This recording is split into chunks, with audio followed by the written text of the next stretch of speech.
Hello friends, welcome to NCERT cover. Friends, आज हम लोग हार्ट के बारे में, ह्यूमन हार्ट के बारे में डिटेल में समझेंगे, उसके इंट्रोडक्शन के बारे में समझेंगे।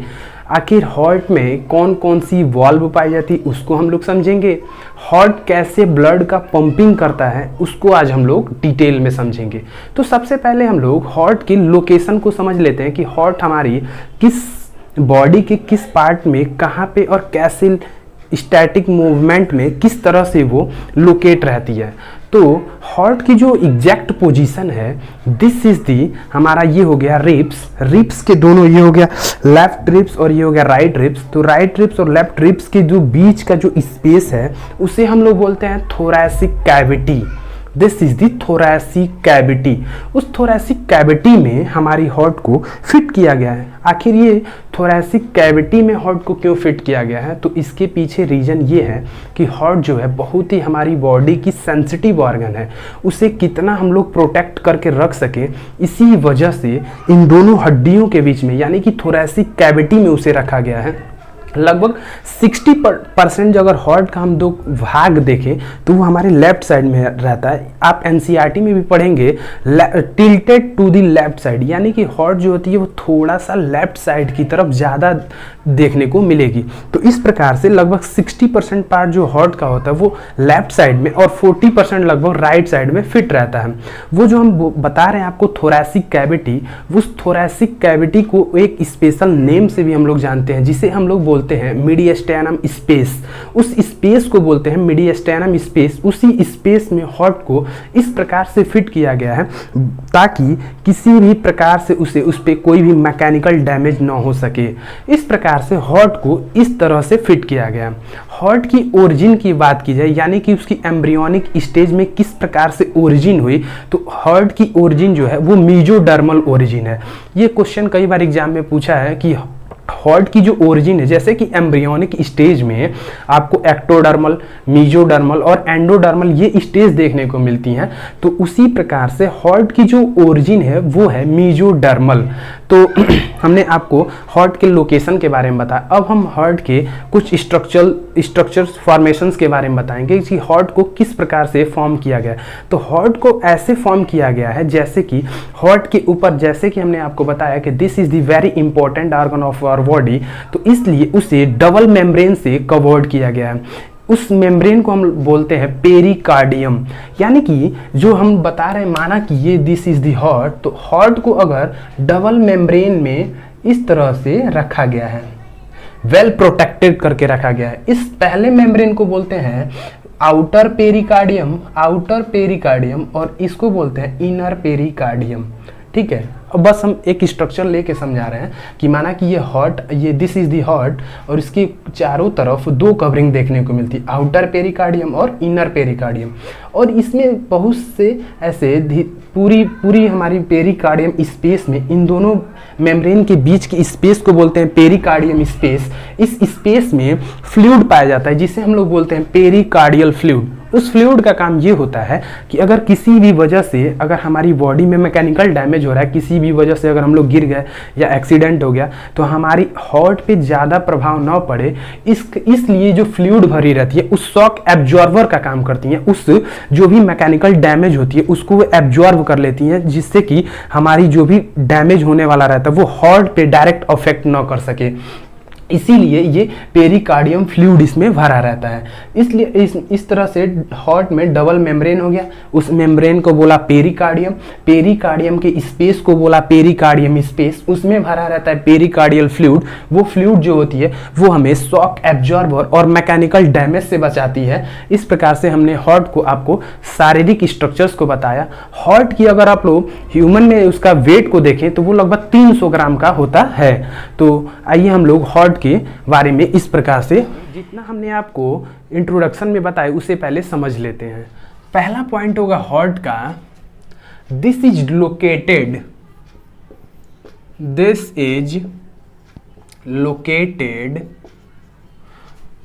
In between the thoracic cavity। जो हमारी हार्ट होती है, जैसे हमने आपको बताया कि हार्ट को थोरैसिक कैविटी के बीच में रखा गया है, स्लाइटेड टिल्टेड टू द लेफ्ट, थोड़ा सा ये लेफ्ट की तरफ ज़्यादा देखने को मिलती है। और किस स्पेस में पाया जाता है, उस स्पेस को बोलते हैं मीडियस्टैनम स्पेस। मीडियस्टैनम स्पेस। जो हमारी हार्ट होती है वो थोरैसिक कैविटी के बीच में पाई जाती है और उस स्पेस को बोलते हैं मीडियस्टैनम स्पेस। और स्लाइटली टिल्टेड मतलब कि थोड़ा सा वो लेफ्ट की तरफ ज़्यादा देखने को मिलती है। दूसरा पॉइंट है जो हार्ट का, वो है this is the mesodermal. This mesodermal is in origin. इनकी जो ओरिजिन होती है वो मीजोडर्मल होती है। This is the embryonic stage. Embryonic stage आपको 3 तरह की देखने को मिलती है। एम्ब्रियोनिक जो स्टेज होती है वो 3 तरह की देखने को मिलती है। पहला होता है एक्टोडर्मल, दूसरा होता है एंडोडर्मल और तीसरा होता है मीजोडर्मल। तो इसी प्रकार से जो हमारी हार्ट की जो ओरिजिन होती है वो मीजोडर्मल होती है। नेक्स्ट जो पॉइंट है वो हार्ट की, हार्ट इज सराउंडेड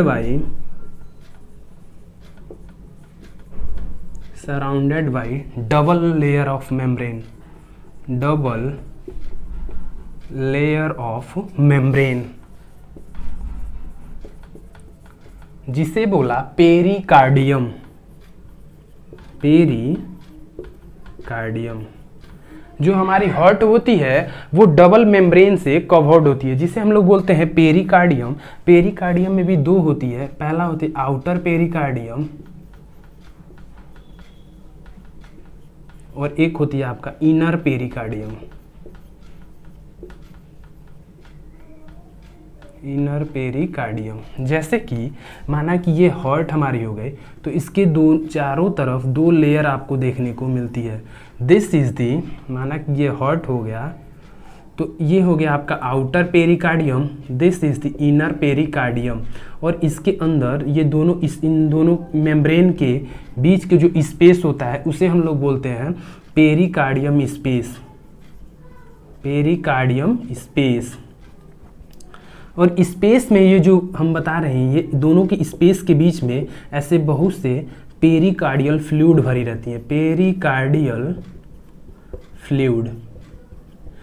इस प्रकार से हमने आपको हार्ट के बारे में कुछ जनरल इन्फॉर्मेशन दिया, जैसे कि हार्ट आखिर लोकेटेड कहाँ रहती है, तो वो थोरैसिक कैविटी में slightly tilted to the left, यानी कि थोड़ा सा लेफ्ट साइड में दिखती है। जिस स्पेस में पाई जाती है उस स्पेस को बोलते हैं मीडियस्टेनम स्पेस। हार्ट की जो एम्ब्रियोनिक डेवलपमेंट होती है वो मेजोडर्मल ओरिजिन होती है। और heart surrounded by the double layer of membrane जिसे बोला पेरिकार्डियम, जिसमें आपका होता है एक आउटर पेरिकार्डियम और दूसरा inner pericardium.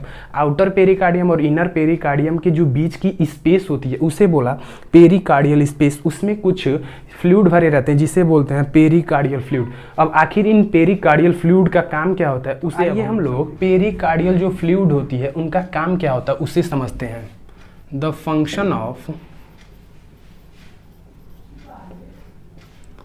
Function of pericardial fluid. Pericardial fluid, उस पेरिकार्डियल फ्लूइड का काम क्या होता है, तो उन दो पेरिकार्डियल फ्लूइड का 2 काम होता है। पहला होता है to prevent the mechanical damage. Mechanical damage यानी कि उसमें जो पेरिकार्डियल फ्लूइड भरा रहता है वो हमें मैकेनिकल डैमेज से बचाती है। और दूसरा इसका जो काम है वो है shock absorbent,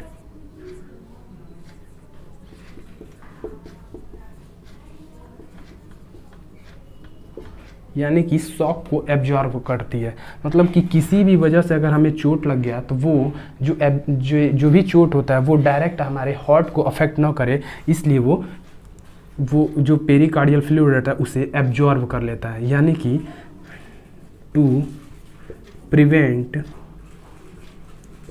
direct effect of heart, यानी कि हार्ट पे डायरेक्ट इफेक्ट उसका ना पड़े, उससे ये पेरिकार्डियल फ्लूइड रोक देता है। तो आइए अब हम लोग हार्ट के स्ट्रक्चर्स को समझते हैं। Structure of heart.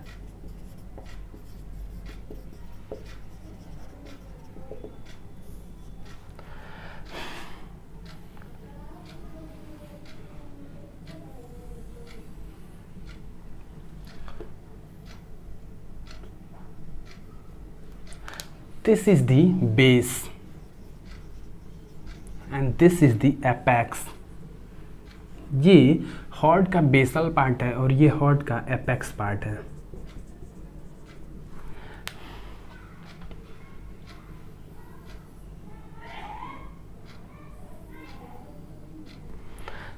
हार्ट में 4 चेम्बर आपको देखने को मिलेगी। पहला है left auricle, left ventricle, right auricle और राइट वेंट्रिकल। इस प्रकार से आपको हार्ट, अगर आप एक्सटर्नली अगर हार्ट को देखें तो आपको हार्ट इस प्रकार से देखने को मिलेगी। ऊपर का पार्ट हो गया हार्ट का बेस, नीचे का हार्ट का एपेक्स। हार्ट में 4 चेम्बर देखने को मिलेगी। This is the left auricle, left ventricle, right auricle, right ventricle. ये जो पूरी एट्रिया को और वेंट्रिकल्स को डिवाइड करती है, ये क्या होती है? Thick fibrous connective tissue, connective tissue जो होती है, ये जो एट्रिया और वेंट्रिकल को डिवाइड करती है, यानी कि ऊपर वाला पार्ट एट्रिया और नीचे वाला पार्ट वेंट्रिकल, वो थिक फाइब्रस कनेक्टिव टिश्यू का वॉल होता है, जिसे हम लोग बोलते हैं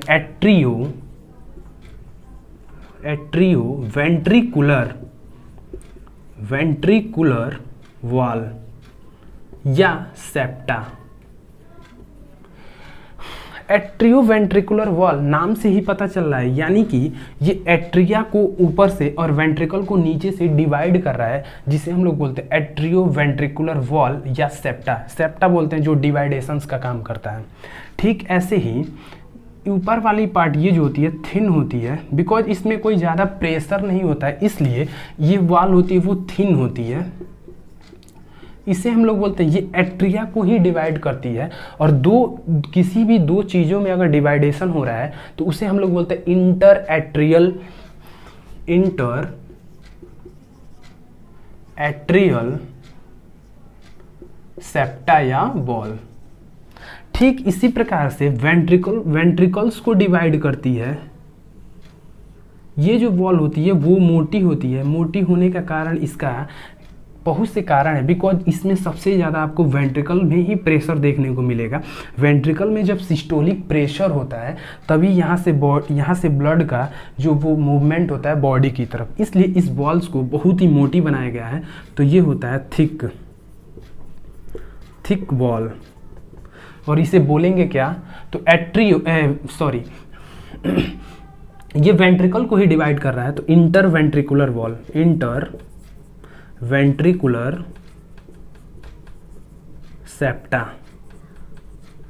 ठीक है, ये हो गया हार्ट का सामान्य स्ट्रक्चर। ठीक है, अब हम लोग देखेंगे, आप फिगर से ऐसे देख सकते हैं, समझ सकते हैं कि हमने वेंट्रिकल का साइज जो है वो एट्रिया से थोड़ा ज़्यादा है। क्यों? क्योंकि इनका जो ब्लड का स्टोरेज वाला जो ज़्यादा फंक्शन होता है वो वेंट्रिकल्स में ही होता है।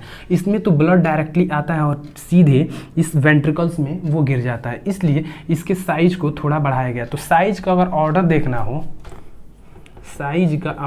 हो, तो आप यहाँ से लेफ्ट वेंट्रिकल से ऐसे एक बार राइट हैंड क्लॉक में घूम जाइए। तो सबसे बड़ा जो होता है वो लेफ्ट वेंट्रिकल होता है, उससे बाद से राइट वेंट्रिकल, उसके बाद से आपका राइट एट्रिया और फिर सबसे छोटा जो होता है लेफ्ट एट्रिया। ये बस एक याद रखने का तरीका है कि लेफ्ट वेंट्रिकल से एक, अगर इस प्रकार से अगर आपका साइज पूछे कि कौन सबसे बड़ा होता है और कौन छोटा होता है, तो आप लेफ्ट वेंट्रिकल से एक बार राइट हैंड क्लॉक में घूम जाइए तो आपको पता चल जाएगा कि किसकी साइज बड़ी होती है और किसकी साइज छोटी होती है। तो हमने देखा कि लेफ्ट वेंट्रिकल इस सबसे लार्जेस्ट होती है, फिर राइट वेंट्रिकल, फिर राइट एट्रिया और लेफ्ट एट्रिया। इस प्रकार से हमने देख लिया कि साइज के मामला में। अब हम देखेंगे कि राइट एट्रिया जो होती है इसमें ऐसे बॉल्ब आपको देखने को मिलेंगी। इसमें आपको 3 बॉल्ब देखने को मिलती हैं जिसे हम लोग बोलते हैं ट्राइकस्पिड बॉल्ब, ट्राइकस्पिड बॉल्ब, ठीक है।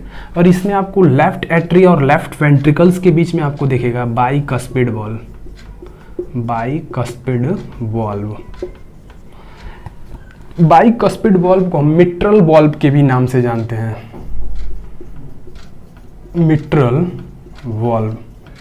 बाइकस्पिड को हम लोग मिट्रल वॉल्व के भी नाम से जानते हैं। अब हम लोग देखेंगे कि आखिर इन जो वॉल्व्स होती हैं इनमें, जैसे कि अब यहाँ से हम लोग एक और फिगर बनाएंगे, उससे हम लोग नेक्स्ट फिगर में और अच्छे से समझेंगे कि हार्ट आखिर काम कैसे करती है। ये हो गया हार्ट का बेसल पार्ट, बेसल पार्ट, और ये हो गया हार्ट का apex part.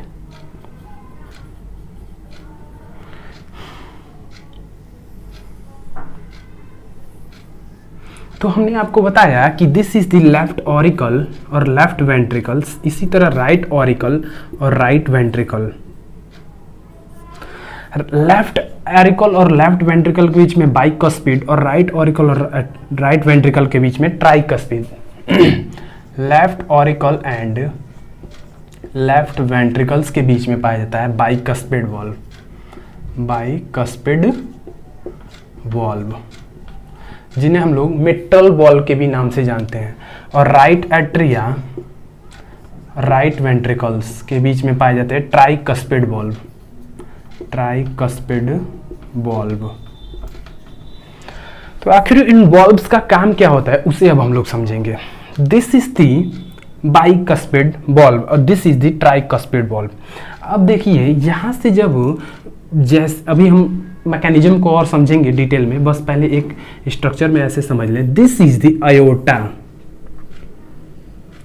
This is the iota. ये क्या करेगी, आयोटा लेफ्ट वेंट्रिकल से जब ब्लड का प्रेशर जब होगा तो आयोटा के थ्रू पूरी बॉडी में ब्लड को सप्लाई करेगा। दिस इज द आयोटा का काम है। और इसी तरह से राइट वेंट्रिकल से निकलता है pulmonary artery, this is the pulmonary artery. इनका काम क्या होता है पल्मोनरी आर्टरी का, जब हमारी पूरी बॉडी में जो डीऑक्सीजनेटेड ब्लड होता है, यानी कि वो हमारी बॉडी के लिए या हमारी सेल के लिए इंपॉर्टेंट नहीं होता है, तो उसे ऑक्सीजनेशंस के लिए लंग्स में जाना पड़ेगा। तो ये पल्मोनरी आर्टरी क्या करती है पहले तो पूरी बॉडी डीऑक्सीजनेटेड जो ब्लड होता है उसको राइट ऑरिकल में लाने का काम करता है सुपीरियर और इंफीरियर वेना केवा, यानी कि ऊपर की जो ब्लड होती है डीऑक्सीजनेटेड ब्लड वो सुपीरियर वेना लेके आती है, और नीचे से हमारी बॉडी की वो लाके लेती इंफीरियर वेना केवा। वो इंफीरियर वेना केवा और सुपीरियर वेना केवा ब्लड को पूरी बॉडी से इकट्ठा करके राइट ऑरिकल्स में वो डाल देती हैं, और राइट ऑरिकल से जब हमारी ट्राइकस्पिड वॉल्व खुलती है तो वो राइट वेंट्रिकल्स में आ जाती है, और राइट वेंट्रिकल से ये पल्मोनरी आर्टरी क्या करती है, उसे ऑक्सीजनेशन के लिए लंग्स में लेके जाती है। तो पल्मोनरी आर्टरी का काम करता है टू ऑक्सीजनेशन ऑफ ब्लड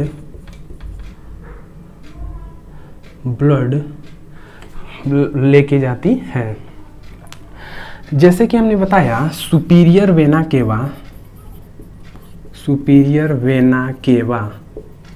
और इंफीरियर वेना केवा, ये क्या करती है, ये दोनों वेना केवा पूरी बॉडी के ब्लड को डीऑक्सीजनेटेड ब्लड को बॉडी से लेकर राइट ऑरिकल में भेज देती है, राइट ऑरिकल में भेज देती है। भेज देती है।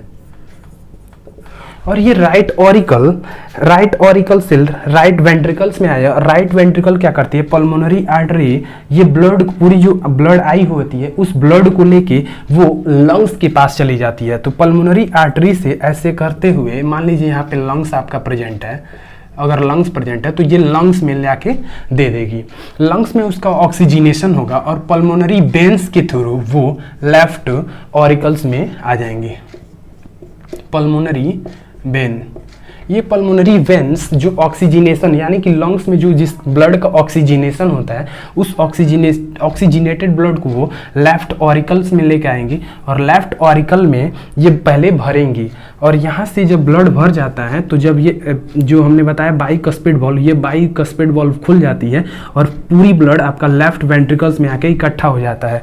जैसे ही लेफ्ट वेंट्रिकल्स में पूरी ब्लड भर जाती है तो यहाँ पे बॉल्व लगी रहती है, वो बॉल्व बंद हो जाती है और इसमें सिस्टोलिक प्रेशर लगता है। सिस्टोलिक प्रेशर के थ्रू ये ब्लड आयोटा में चली जाती हैं। आयोटा से पूरी होते हुए पूरी बॉडी में, होल बॉडी में सर्कुलेट करने लगती हैं, सर्कुलेट करने लगती हैं। इस प्रकार से पूरी हमारी बॉडी में ब्लड का सर्कुलेशन किस प्रकार से होता है उसको हमने बताया। एक बार और देखते हैं कि left auricle, left ventricle, right auricle, right ventricle, जो भी हमारी बॉडी में डीऑक्सीजनेटेड ब्लड होता है वो सुपीरियर वेना केवा और इंफीरियर वेना केवा के थ्रू वो राइट ऑरिकल्स में आती है। राइट ऑरिकल से क्या करती है, ये पल्मोनरी आर्टरी उसे लेके जाती है लंग्स में। लंग्स में उसका ऑक्सीजनेशन होता है और ऑक्सीजनेशन के बाद से पल्मोनरी वेन के थ्रू वो लेफ्ट ऑरिकल्स में आती है। लेफ्ट ऑरिकल्स में लगी रहती है बाइकस्पिड वॉल्व, वो बाइकस्पिड वॉल्व खुल जाती है जिससे पूरी ब्लड आपकी लेफ्ट वेंट्रिकल्स में आ जाती है और लेफ्ट वेंट्रिकल में वेंट्रिकुलर प्रेशर्स की वजह से वो पूरी ब्लड आयोटा के थ्रू हमारी बॉडी में सर्कुलेट हो जाती है। इस प्रकार से this is the structure of heart and पूरी mechanism of the blood circulation है। अब हम लोग कुछ हर जो सुपीरियर वेना केवा होती है, इन्फीरियर वेना केवा होती है, कोरोनरी साइनस और LALB और RARB में कौन कौन सी वॉल्व पाई जाती हैं उसे हम लोग समझते हैं। क्योंकि ये जो वॉल्व्स होती हैं वो डायरेक्ट आपको नीट के एग्जाम में डायरेक्ट पूछ दी जाएंगी कि सुपीरियर वेना केवा में कौन सी वॉल्व पाई जाती है। तो सुपीरियर वेना केवा में आपकी पाई जाती है हैवर्सियन वॉल्व जो कि एब्सेंट होती है मैमल्स में। इंफीरियर वेना केवा में पाई जाती है यूस्टिचियन वॉल्व्स। कोरोनरी साइनस में पाई जाती है थिवेसियन वॉल्व। LALB में बाइकस्पिड या मिट्रल वॉल्व और RARB में ट्राइकस्पिड और ट्राइकस्पिड वॉल्व पाई जाती है। इन वॉल्व का काम क्या होता है, टू प्रिवेंट बैकवर्ड फ्लो, यानी कि ये जो वॉल्व्स लगी रहती हैं, माना कि दिस इज दी, हमने जैसे बताया एओर्टा, उसमें जो आपको वॉल्व्स लगी रहती है सेमील्यूनर वॉल्व्स, ये वॉल्व्स का काम होता है to prevent the backward flow, यानी कि अगर ब्लड का फ्लो इस डायरेक्शन में हो रहा है तो पुनः दोबारा पीछे की डायरेक्शन में ना हो, उसी बैकवर्ड फ्लो को वो रोकने का काम करता है। ये इसीलिए सारी जो केवा होती हैं या जो भी आपका LALB हो गया, इनमें वॉल्व्स देखने को मिलती है। उनका एक ही काम होता है to prevent the backward flow of blood. इस प्रकार से हमने आपको वॉल्व्स जो देखने को मिलती है हार्ट में उसे हम लोग डिटेल में बताया। अब हार्ट में कैसे पोटेंशियल डेवलप होती है, कैसे हमारा हार्ट काम करता है, उसे अब हम लोग समझेंगे। आइए अब हम लोग हार्ट में कैसे इम्पल्स जनरेट होता है उस इम्पल्स को समझते हैं। माना कि ये हमारी हार्ट एक नॉर्मल स्ट्रक्चर्स में समझा रहे हैं, 4 पार्ट हमने बना दिया, left auricle, left ventricles, right auricle, right ventricles, ये हो गया बाइकस्पिड वॉल्व, ये हो गया आपका ट्राइकस्पिड वॉल्व। यहाँ लेफ्ट राइट एट्रिया के जस्ट अपर साइड एक कॉर्नर पे आपका पाया जाता है SA नोड। इस SA नोड को हम लोग बोलते हैं, फुल फॉर्म होता है इसका सीनो एट्रियल नोड। राइट, ये बहुत बार एग्जाम में पूछ चुका है कि ऐसी नोड पाई कहा जाती है। तो राइट ऑरिकल्स के अपर कॉर्नर पे और राइट ऑरिकल के लोअर कॉर्नर पे एक और नोड पाई जाती है जिसे हम लोग बोलते हैं AB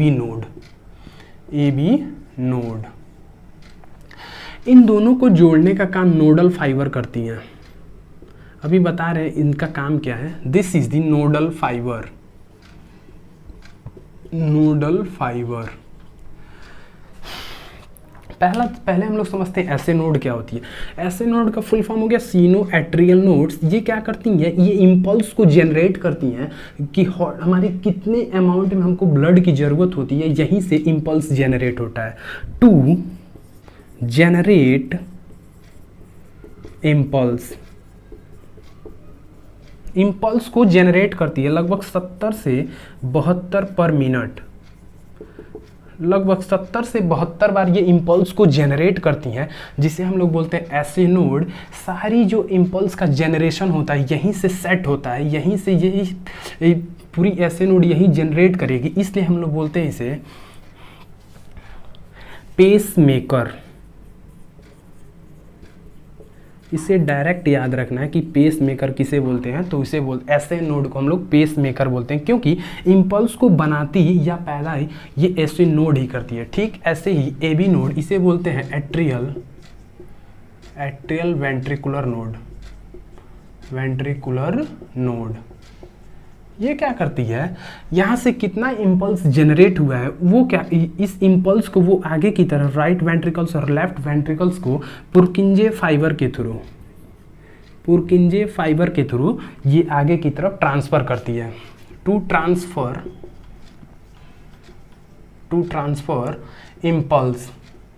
इंपल्स का ये क्या करती है, इंपल्स का ट्रांसफ़र करती है। यहाँ से इंपल्स जनरेट हुआ ऐसे नोड से, और कितना इंपल्स हमारी पूरी बॉडी को चाहिए वो यहाँ पे सेट होता है। इसलिए हम लोग बोलते हैं ए बी नोड को या ए बी बंडल को हम लोग बोलते हैं पेस सेटर। ये भी डायरेक्ट पूछ सकता है कि पेस सेटर किसे बोलते हैं, तो ए बी नोड को, और पेस मेकर बोलते हैं ऐसे नोड को। यहाँ से इंपल्स होते हुए राइट वेंट्रिकल्स और राइट ऑरिकल्स में चला गया। इसे बोलते हैं हम लोग पुरकिंजे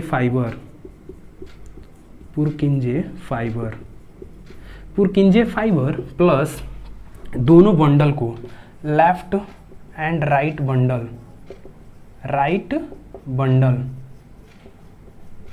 बंडल को एक साथ हम लोग अगर मिला के बोलना हो तो उसे हम लोग बोलते हैं बंडल ऑफ हिस।